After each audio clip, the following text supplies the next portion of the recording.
A major piece of news has just rocked the Barcelona world. The final between Barcelona and Real Madrid was filled with controversy, especially concerning refereeing decisions. These issues took place not only during the match itself but also even before the game started, as we discussed in our previous video. Towards the end of the game, referee de Burgos showed red cards to Rudiger, Lucas Vázquez, and Jude Bellingham. What he said after the match will leave you stunned. Stay tuned to find out everything, but before we dive in, please make sure to subscribe to the channel and smash the like button to help us grow.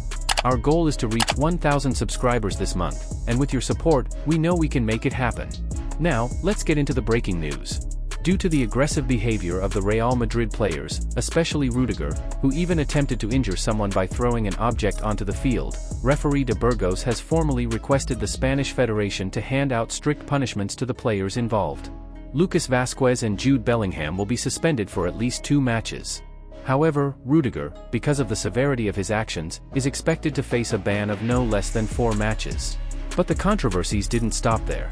In fact, they affected both teams, not just Real Madrid.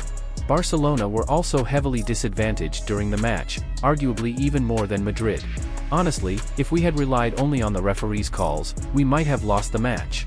However, as true Cules, we never back down, even when the odds are unfairly stacked against us. One of the hottest debates right now involves the penalties that were not awarded to Barcelona. There were 4 potential penalty claims, although realistically, only 2 of them should have been given. Out of the 4 situations where Barcelona players were brought down or impeded, 2 were relatively minor and didn't spark much outrage. The first questionable incident happened when a Real Madrid defender handled the ball inside the penalty area.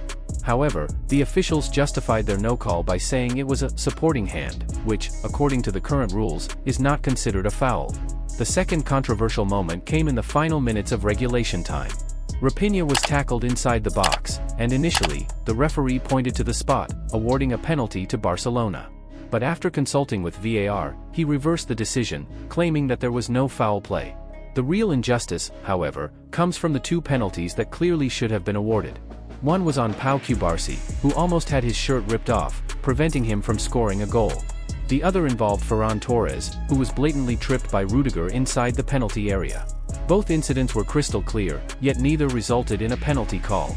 Today, de Burgos gave an interview where he stood by all the decisions made during the final. He insisted that he and the VAR officials thoroughly reviewed every questionable play and agreed there were no grounds for awarding penalties. According to him, the judgment calls were correct and final. After everything that's happened, we really want to hear your honest opinion. In your view, were the fouls on Pau Cubarsí and Ferran Torres clear penalties? Let us know your thoughts in the comments section. I'll be reading and replying to as many as I can. And once again, don't forget to like the video and subscribe to the channel if you haven't already. Your support means the world to us as we continue to bring you all the latest updates from the world of Barcelona.